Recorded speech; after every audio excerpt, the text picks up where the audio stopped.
I got a haircut recently, so I look even goofier than I usually do. So that's takes care of that.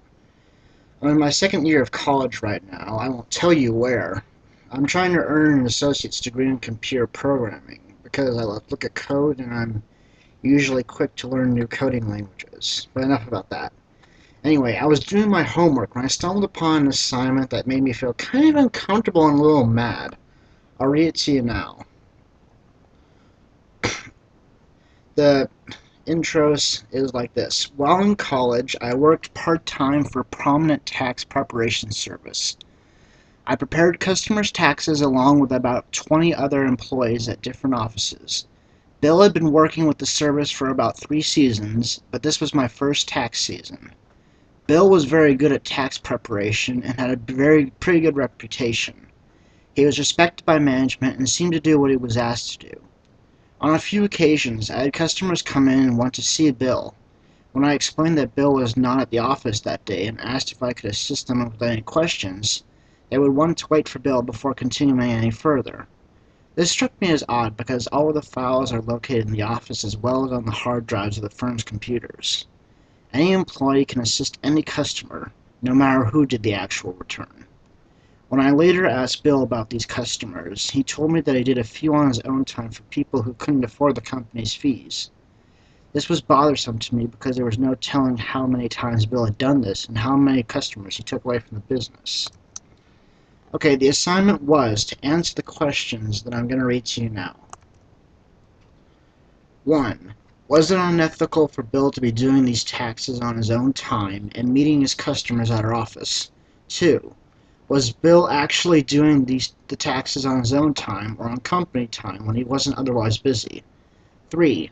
Should I have told the manager the little bit of information I knew about the situation? 4. If so, what should I have told him?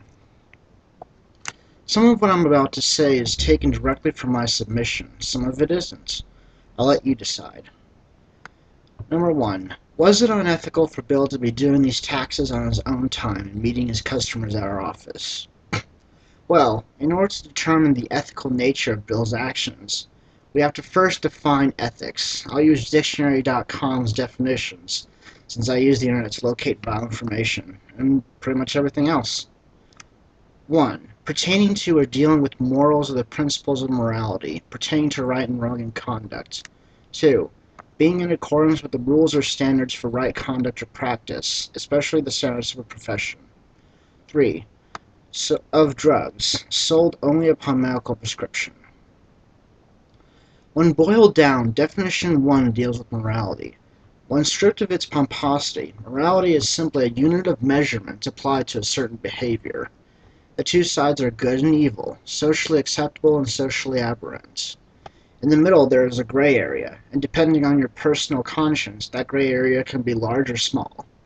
My conscience tells me that this gray area engulfs most of the scale of morality, and leaves small areas on opposite ends of the scale for absolute good and absolute evil. Therefore, according to the definition 1, the nature of morality, and my personal conscience, I conclude Bill's actions to be ethical.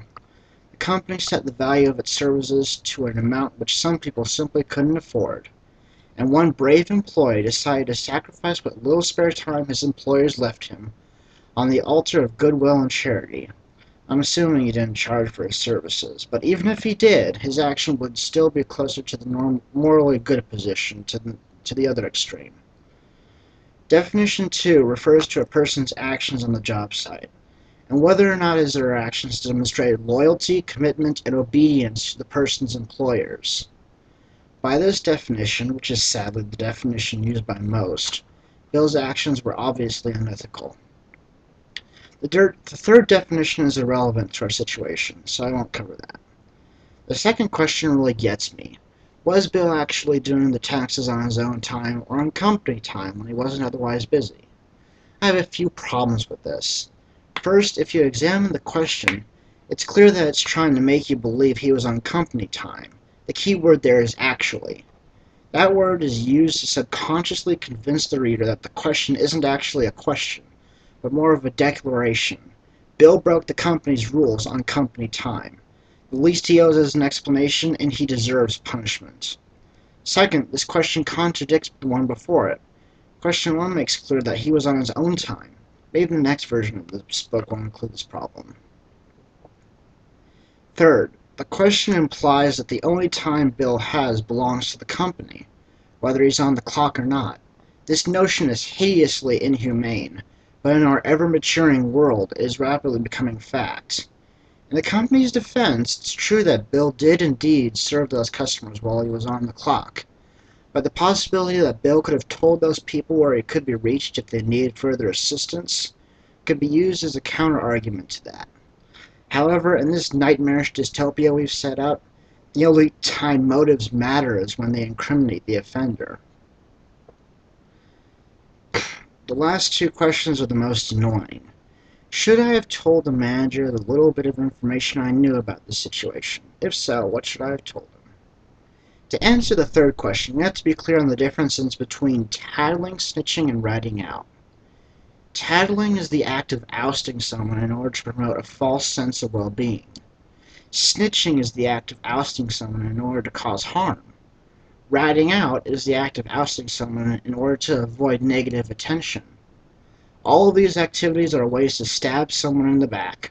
All of them will earn you short-lived favor in the eyes of authority, and all of them will earn you long-lasting hatred from the person whose back you happen to stab.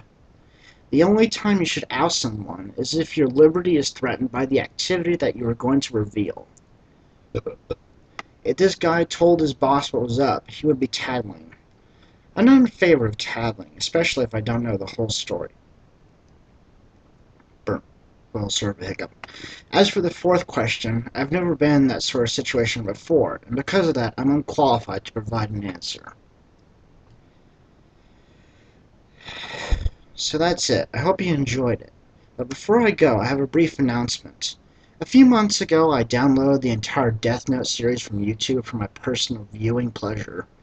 I know it's been going on and off the free internet for some time, and I was wondering if any of you want me to upload any episode. I will only upload videos upon request, so if you want to request an episode, all you have to do is type it in the comments section of this video, and I will upload on my next channel. I'll only keep the episode up on that channel for a maximum of 2 weeks, so if you want to see it more often, you're going to have to download it onto your own computers. Where's that camera button?